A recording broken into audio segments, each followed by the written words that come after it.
विश्ववेदा स्वस्ति नक्षत्रयो अरिष्टनेमिय स्वस्ति नो बृहस्पतिर्दधातु वृषदशवामरुतः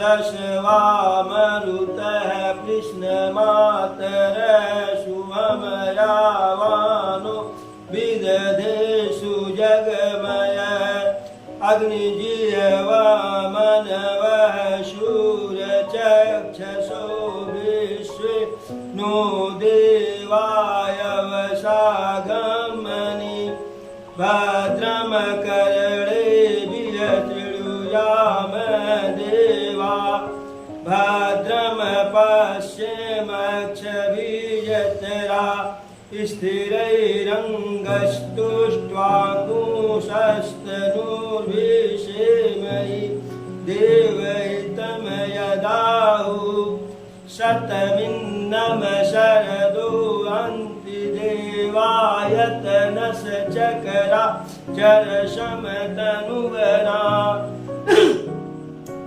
पुत्राशो यत पितरो भवन्तु मानो मध्यारिकायतारुगन्तु अदितिरजवयदितिरयन्तरिक्षं यदितिर्माता स पिता स पुत्रो विश्वे देवा यदितिर्पञ्चजना यदितिर्जातं यदितिर्जनित्वम् ओम देव शांति अंतरिक्ष ग्वम शांति पृथ्वी शांति आप शांति ओखदयो शांति वनस्पतयः शांति विश्वदेवा शांति ब्रह्मम शांति सर्वज्ञं शांति शांतिरेव शांति क्षमा शांतिरेधि ओम यतो यतः समीहसे ततो नो अभयं कुरु शन्नं कुरु प्रजाभ्यो अभयं न पशुभ्यः सुशान्तिर्भवतु। श्रीमन्मलाधिपते नमः। श्री लक्ष्मी नारायणाभ्यां नमः। उमा महेश्वराभ्यां नमः। वाणी रणगर्भ्याभ्यां नमः। सची पुरंदराभ्यां नमः। मातृपितृचरण कमलोभ्यां नमः। इष्ट देवताभ्यो नमः। कुल देवताभ्यो नमः। ग्राम देवताभ्यो नमः। वास्तु देवताभ्यो नमः। स्थान देवताभ्यो नमः। सर्वेभ्यो देवभ्यो नमः। सर्वेभ्यो ब्राह्मणेभ्यो नमः। ओम सिद्ध बुद्धि सहिता श्रीमंगलाधिपतये नमः। सुमुखश्च एकदन्तश्च कपिलो गजकर्णकः लम्बोदरश्च विकटो विघ्ननाशो विनायकः धूम्रकेतुगणाध्यक्ष बालचन्द्रो गजानन द्वादश एतानि नमामि सह पृष्ठेषु याद्यपि विद्यारम्भे विवाहे च प्रवेशे निर्गमे तथा संग्रामे संकटे चैव विघ्नस्तस्य न जायते शुक्लाम्बरधरं देवं शशिवर्णं चतुर्भुजं प्रसन्नवदनं ध्यायेत् सर्वविघ्नोपशान्ते अभिषिक्तयर्थं सिद्ध्यर्थं पूजितो यः सुरासुरैः सर्वविघ्नहस्तस्मै गणाधिपतये नमः। सर्वमङ्गलमाङ्गल्ये शिवे सर्वार्धसाधिके शरणे त्र्यंबके गौरी नारायणी नमोऽस्तुते नमोऽस्तुते। तदेव लग्नं सुदिनं तदेव ताराबलं चन्द्रबलं तदेव विद्याबलं तदेव लक्ष्मीपते दयान्द्रियं स्मरामि। वक्रतुण्ड महाकाय कोटिसूर्यसम्प्रभ निर्विघ्नं कुरुदेव मे सर्वकार्येषु सर्वदा। ओम श्रीमंगलाधिपतये नमः। ओम गणेशाम्बिकाभ्यां नमः। अब माता पार्वती को बाबा भोलेनाथ प्रभु की कथा सुनाए। प्रभु की कथा को सुन करके माता जी कहती हैं हे प्रभु, अब मेरे मन में किसी भी प्रकार का कोई संदेह नहीं है। सारा संदेह दूर हो गया, कोई मोह नहीं है। क्या कहती माता पार्वती? तुम्हारी कृपा कृपा यतन अब कृत्य कृत्य नमो, जानऊ राम प्रताप प्रभु औचिदानंद संधु, नाथ तवानन शशि श्रवत कथा सुधार रघुबीर, श्रवण पुटिन मन पान करी और नहीं अघात मन धीर। अरे राम चरित जे सुनत अघाई, और रस विशेष जाना तिन नाई, जीवन मुक्ति महामुनि जेऊ, हरि गुण सुनहि निरंतर देऊ। माता पार्वती के इन भक्तिमय प्रेममय प्रभु में विश्वास में श्रद्धा में वाणी को शंकर जी सुनने के बाद कहते हैं कि रामचरित जे सुनत अघाई। हे पार्वती, जो भी प्रभु राम की कथा को सुन करके अघा जाते हैं, रस विशेष जाना तिन नाही, ऐसा समझिए कि वह राम रस को नहीं जाने। जो जीवन से मुक्त महामुनि है, ज्ञानी है, विज्ञानी है, जो मोक्ष को प्राप्त हो गए हैं, वह भी भगवान के गुण को निरंतर सुनते रहते हैं। अरे भव सागर च पार जो पावा, और राम कथा ताक दृढ़ नावा, विषय न कह पुनि हरि गुण ग्रामा, और श्रवण सुख दयरु मनय विरामा। जो भी इस सांसारिक भव सागर को पार करना चाहते हैं, उनके लिए प्रभु श्री राम की राम नाम की कथा दृढ़ मजबूत बड़ी वाली नाव के सदृश है। जैसे हम बड़ी नाव के जहाज से, बड़ी पानी वाली जहाज से समुद्र को पार कर जाते हैं, वैसे इस भव सागर को पार करने के लिए प्रभु की कथा जो है बड़ी वाली जहाज है, नाव, बड़ी वाली नाव है।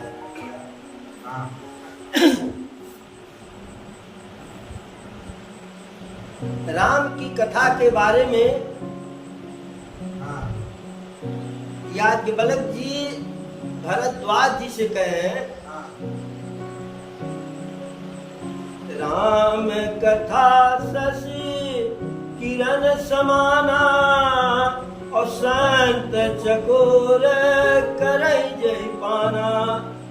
कि राम की कथा चंद्रमा की किरणों के समान है, और जो संत समाज है वह राम की कथा जैसे चकोर चंद्रमा के किरणों का रसपान करता है, वैसे ही संत जो है प्रभु के कथा का जो है रसपान करते हैं।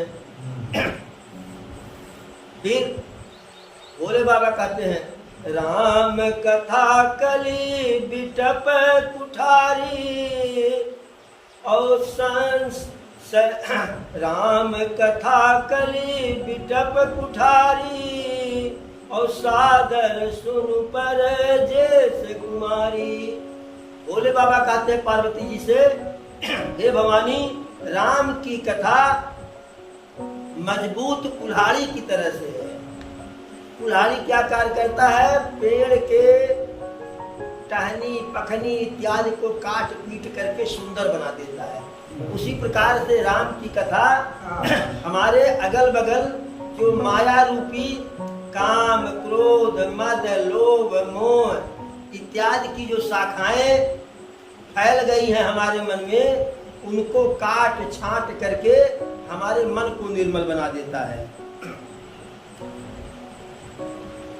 श्रवणवंत यस को जग माही, जाहिन रघुपति चरित सुहाई। और ते जड़ जीव निजात्मक घाती, और जिनैन रघुपति कथा सुहाती। श्रवणवंत यस को जग माही, जिनको भगवान कान दिए हैं, जिनके पास कान है, जिनके पास कान है और सुनने की क्षमता है। संसार में ऐसा कौन है कान वाला, सुनने वाला, कि जिसको प्रभु की कथा जो है अच्छा नहीं लगता है, सुंदर नहीं लगता है। और जिनको प्रभु की कथा में रस नहीं आता है, प्रेम नहीं होता है, सुंदर नहीं लगता है, प्रभु के कथा में जिनका अनुराग नहीं है, यह समझिए कि ऐसे लोग आत्मघाती हैं, खुद आत्महत्या कर रहे हैं अपना। विरत ज्ञान विज्ञान दृढ़, राम चरण यतिने, वायस तन रघुपति भगति, मोह परम संदेह। माता पार्वती जी कहती हैं कि हे प्राणनाथ, हे प्रभु, आप प्रभु की कथा का गायन किए और मैं उसको सुन करके अत्यधिक सुख पाई, बिल्कुल जीवन हमारा धन्य हो गया। लेकिन और तुम्हें जो कहिए कथा सुहाई, और काग भुसुंड गरुड़ ही सुनाई। लेकिन आप जो यह कहते हैं कि यह प्रभु की सुंदर कथा काग भुसुंड गरुड़ जी को सुनाए, यहाँ मुझको संदेह हो रहा है कि विरत ज्ञान विज्ञान दृढ़, राम चरण रति में, कि कौवे का शरीर भी पा करके काग भुसुंड ज्ञानी हो गए, विज्ञानी हो गए, और प्रभु के चरणों में उनका इस प्रकार का न्याय हुआ, कावे के शरीर को पा करके। आयस तन रघुपति भगति, मोहि परम संदेह। और कौवे का शरीर और प्रभु में की ऐसी भक्ति, यह सुन करके मुझको बड़ा ही संदेह हो रहा है, भ्रम हो रहा है। नर सहस्र में सुनहु पुरारी, और कौलिक होई धर्म व्रतधारी। और धर्मशील कोटि कमह कोई, और विषय विमुख विराग रत होई। हजारों लोगों में, हजारों मनुष्यों में कोई एक जो है धर्म का व्रत धारण करने वाला होता है, धार्मिक होता है। धर्म से मतलब हम अपने कर्म में रत रहे, जो कर्म हमें समाज मान्यता प्रदान करता है, उस कर्म से हम न विरत हो, न भटके। तो हजारों मनुष्यों में कहीं एकाध ऐसे होते हैं जो अपने धर्म मार्ग पर चलते हैं, कर्म मार्ग पर चलते हैं। और करोड़ों धर्म मार्ग पर चलने वालों में एकाध कोई ऐसे पैदा होते हैं कि जो विषय विमुख विराग गत रत होई, जो विषय से काम क्रोध मद लोभ वासना इससे विमुक्त होते हैं। और करोड़ों विरागियों में कोई एक सम्यक यथार्थ ज्ञान प्राप्त करने वाला होता है। और ज्ञानवंत कोटि कमह कोई, और जीवन मुकुट सकृत जग सोई। और उन सम्यक ज्ञानियों में, करोड़ों सम्यक ज्ञानियों में एकाध कोई ऐसे होते हैं कि जो जिनको मोक्ष प्राप्त होता है। और 3 सहस्र सब सुख खानी, और दुर्लभ ब्रह्म लीन विज्ञानी। और ऐसे हजारों मोक्ष प्राप्त करने वालों में कोई ब्रह्मलीन विज्ञान वाला पुरुष दुर्लभ पैदा होता है, जो धर्मात्मा हो, वैराग्यवान हो, ज्ञानी हो, जीवन से मुक्त हो और ब्रह्मलीन हो। और इन सब में भी सबसे दुर्लभ जो है प्रभु राम के चरण में मोह माया का त्याग करके भक्ति को लीन हो जाना। और सो हरि भगत काग किम पाई, और विश्वनाथ मुनि कहूँ बुझाई। हे प्रभु, हे भोलेनाथ, ऐसे में यह कौवे का शरीर धारण करके कौवे का शरीर वाला कागभुसुंडी कैसे प्रभु का इस प्रकार से भक्त बने, हमें आप समझा करके विस्तार पूर्वक बताइए। राम परायण ज्ञान रत गुनागार मति धीर, नाथ कहु के कारण और पायहु काक शरीर। हे प्रभु, आप यह बताइए, श्री प्रभु में, श्री राम में परायण यानी उन्हीं में रमा हुआ, गुनागार, गुणों का यागार, गुणों का खजाना, गुणों का समूह।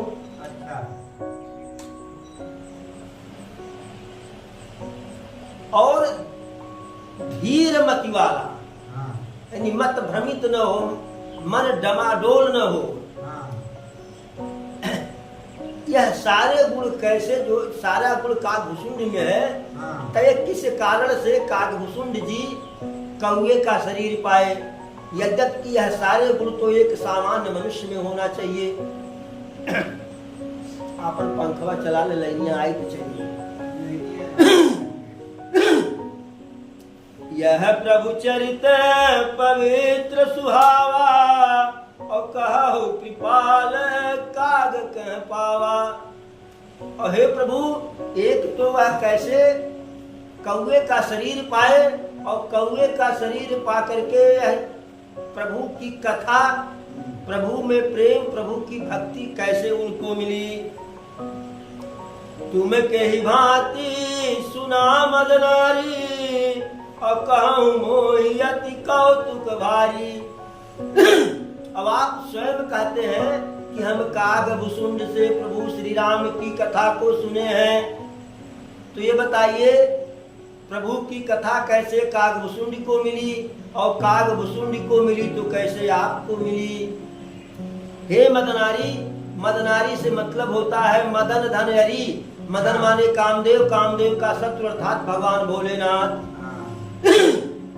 एक बार जब भोले बाबा समाधि में लीन थे, तो उनकी समाधि को भंग करने के लिए कामदेव गए थे भोले बाबा के पास, और जब अपने नाना प्रकार के कर्तव्य से उनकी समाधि को नहीं डिगा पाए, तो उनके हृदय में अपने कुसुम धनुष से कुसुम बाण छोड़े, तो भोले बाबा के हृदय में क्षोभ हुआ। तो अरे तब शिवती सर नयन उघारा, और चितवत काम भयउ जरि छारा। भोले बाबा के मन में जब क्षोभ हुआ, तो देखे कि सुंदर आम के वृक्ष के पल्लव के बीच में, टहनियों के बीच में कामदेव पेड़ पर से छिपे हुए मारे बैठे। तब तक भोले बाबा को क्रोध आया, अपना तीसरा नेत्र खोल दिए। तीसरा नेत्र खोल दिए तो कामदेव वहीं जल करके भस्म हो गए। इस प्रकार से लोग भोले बाबा को कामदेव का शत्रु कहते हैं। तो माता पार्वती कहती, आप हमें बताइए कि यह चरित्र कागभुसुंड को कैसे मिला, और आप प्रभु बताइए कागभुसुंड से आप कैसे सुने। और दूसरी बात कहती है कि गरुड़ जी, आप कहते हैं कि गरुड़ जी को कागभुसुंड जी प्रभु की कथा सुनाए, तो गरुड़ जी स्वतः जो है स्वयं अपने आप में विष्णु के वाहन हैं, हरि के भक्त हैं। उनको मोह कैसे हुआ, और मोह हुआ तो उनको विष्णु के पास जाना चाहिए था। उका करने के लिए जो है राम की कथा सुनने के इधर उधर भ्रमित हुए। क्यों वह जो है गरुड़ जी के कागभुसुंड के पास गए। और फिर कहते हैं अरे कहु कवन विधि भात संवादा, और दो हरि भगत काग उर्गादा। फिर यह भी बताइए कि कैसे कागभूषुंड जी और गरुड़ जी के बीच में वार्तालाप हुआ। दोनों ही प्रभु के भक्त हैं, कागभूषुंड जी और गरुड़ जी। गौरी गिरा सुन सरल सुहाई, और बोले शिव सादर सुख पाई। माता पार्वती के प्रेम भरी मधुर मीठी वाणी को सुन करके भोले बाबा को बहुत ही आनंद आया। कहते हैं, अरे धन सत्य पावन मति तोरी, और रघुपति चरण प्रीति नहीं थोरी। सुनहु परम पुनीत इतिहासा, और जो सुन सकल लोक भ्रमनासा। कहते हैं, हे सती, हे पार्वती, आपकी मति धन्य है, आप धन्य हैं। और हमें अब लग रहा है कि प्रभु श्री राम के चरणों में तुम्हारा प्रेम बहुत अधिक है, थोड़ा नहीं है। क्योंकि हमने जितनी कथा आपको सुनाई, आप उससे और अधिक भी सुनना चाह रही हैं। तो सुनिए, क्या सुनिए? सुनहु परम पुनीत इतिहासा, और जो सुन सकल लोक भ्रमनासा। यह सुंदर कागभूषुंड और गरुड़ जी के इतिहास जो है संवाद को सुनिए, यह पुनीत पवित्र इतिहास को सुनिए, कि जिसे सुन करके सारे संसार का जो है भ्रम नाश हो जाता है। और इस कथा को सुन करके प्रभु श्री राम के चरण में अनायास विश्वास उत्पन्न हो जाता है, और व्यक्ति मनुष्य बिना किसी प्रयास के, बिना किसी परिश्रम के भव सागर पार हो जाता है। क्योंकि प्रभु के भक्त कहते हैं, अरे तारा है, अरे तारा है सारा जमाना, नाथ हमको भी तारो। तारा है, तारा है सारा जमाना, नाथ हमको भी तारो। हमको भी तारो नाथ, हमको भी तारो। और तारा है सारा जमाना, नाथ हमको भी तारो। जो प्रभु के भक्त होते हैं वह प्रभु से हक के साथ कहते हैं, अधिकार के साथ कहते हैं, प्रभु फलाने फलाने को बहुत सस्ते में आप निपटा दिए, अजामिल को निपटा दिए, गणिका को निपटा दिए, सदन कसाई को निपटा दिए, जो कुछ नहीं किए आपके लिए। और हम तो रात दिवस आपका नाम जप रहे हैं, हमें भी निपटाना पड़ेगा। जैसे घर में दो बच्चे हो, एक खेत में काम करके आवे और एक टहल करके आवे। जब जो टहल करके आए, अगर माता उसको भोजन दे देती है बढ़िया वाला, तो जो काम करके आता वो कहता है, माँ उनसे बढ़िया हमको चाहिए, उनसे खराब नहीं चाहिए, क्योंकि वह टहल करके आए हैं, हम परिश्रम करके आए हैं। तो ऐसे प्रभु के भक्त कहते हैं, ना प्रभु ना, ऐसे नहीं काम चलेगा, आपको देना ही देना पड़ेगा, मोक्ष हमको प्रदान ही करना पड़ेगा।